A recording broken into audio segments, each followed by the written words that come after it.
घर तिरंगा कार्यक्रम शुभारंभ होइछि। एही क्रम रे आमे समस्त जनसाधारण को ब्लॉक प्रशासन तरफ अनुरोध करूछु कि समस्ते आसंता स्वाधीनता दिवस पर्यंत भारत माता की।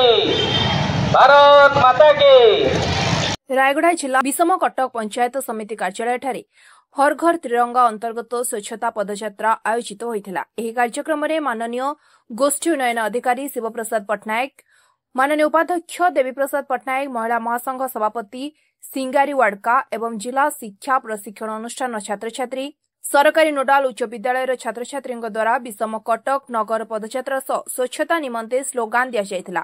पदयात्रा परिशेष में पंचायत समिति कार्यालय रे एकत्रित होई स्वच्छतार शपथ पाठ करबा सह महात्मा गांधी कहिथिबा एभଳି एक भारतर स्वप्न देखुथिले जहा केवल स्वाधीन नुहे बरं स्वच्छ एवं विकसित होइथिबो।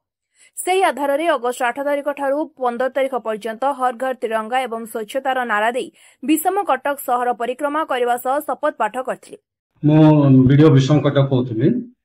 आज सरकार निर्देश क्रमे हर घर तिरंगा शुभारंभ होइछि। हर घर तिरंगा सहित हर घर स्वच्छता स्वतंत्र का उत्सव स्वच्छता के संग 8 तारिख रु 15 तारिख पर्यंत चालू रहिबो। आज तार शुभारंभ हला। काली ठारू 12 तारिख पर्यंत स्वच्छता ड्राइव रहिबो। 12 तारिख दिन प्रति अनुष्ठान माने आपनकर सेग्रीगेशन साइड हो आईएचएचएल हो विभिन्न कम्युनिटी सैनिटेशन कॉम्प्लेक्स एगुडा स्वच्छता ड्राइव रहिबो। तापर 14 तारिख दिन स्वाधीनता दिवस पय प्रस्तुति रहिबो एवं 15 तारिख दिन हम स्वाधीनता पालन करबा।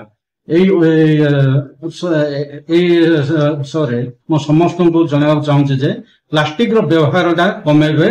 प्लास्टिक जो द्वारा कि हमरो स्वच्छता पर असुविधा होची प्लास्टिक कमेबे एवं स्वच्छता सब भागे स्वच्छता रखिबे, स्वच्छ रखिबे एवं स्वच्छ भारत को गठन करिबे। धन्यवाद। आज हर घर तिरंगा मो देवी साहब पटनायक वाइस चेयरमैन विशाल ब्लॉक रो प्रधानमंत्री का आह्वान क्रमे हर घर तिरंगा आज विषम कटक अनुष्ठित होइछि।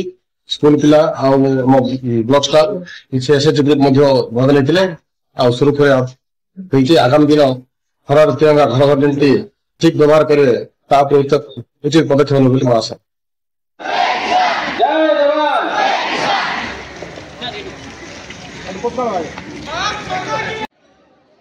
रायगढ़ दिलीप कुमार पढ़ियारी रिपोर्ट स्वतंत्र ओडिशा लाइव।